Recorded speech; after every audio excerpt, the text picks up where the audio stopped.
some of these people in here were involved in criminal activity, whether it was in the past or whatever. Okay, but you got to draw the line because past is no longer reasonable suspicion. Unless you're saying that unless you're saying the department is saying that once you've been convicted, then that gives you lifetime suspicion. Well, let's look at the lyrics, for example.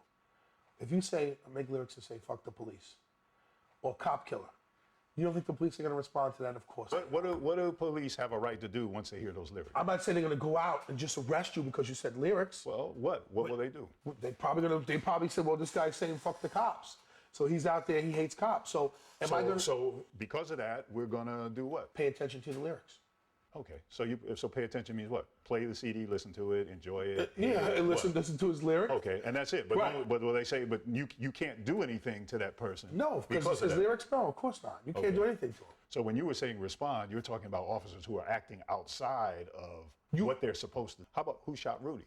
Well, that was. This group Screwball came up with a song, Who Shot Rudy? Who shot Rudy in broad daylight for cash? I woke up one morning and heard the news flash. I heard it happen down at City Hall. He had his wife with him. 5 shots from the gun made him fall. And we basically wasn't trying to like target the mayor, like to get killed or anything. It was just a song. Just one song from Chiron that he wrote when he in jail. He's mad at Giuliani, he wrote a song. The track hit the streets during Diallo era New York, at a time when Giuliani hating, especially on the part of the city's black community, was at an all-time high.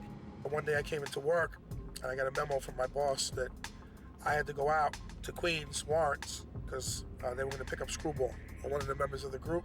I caught the mayor's head because it was all over. Once we was on the newspapers, we was all on Channel 5, Channel 2, 7, all the channels, they was all on us, because of that one song. That was the first day Daily News probably went platinum in the hood that day. Because everybody was buying the news. I mean, I came out the building, old ladies was telling me I'm in the newspaper. And I'm sure the mayor wasn't too pleased about it. And he wanted to find out who these guys were. The police came up to the record company and took all our songs to listen to our songs to hear if they was hate crimes.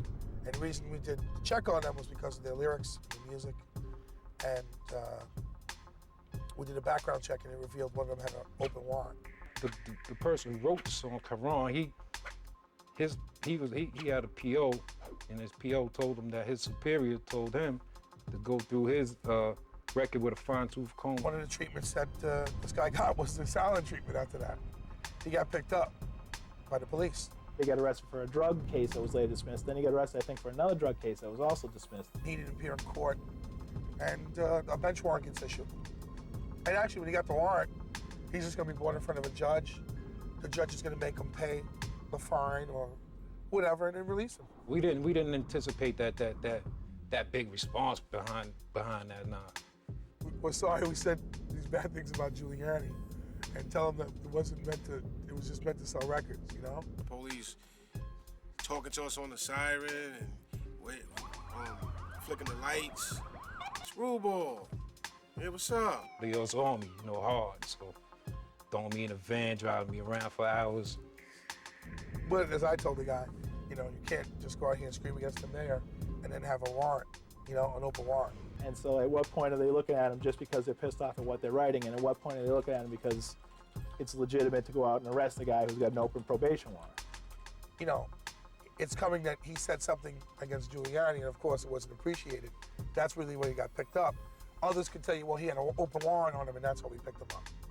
I'm not surprised that Derek might have gotten an order to look into someone who wrote a song that was uncomplimentary to the mayor. Giuliani did not tolerate dissent very well, and he'd do things sometimes out of pique or anger that I think, this is the mayor I'm talking about, that I think he probably regrets now.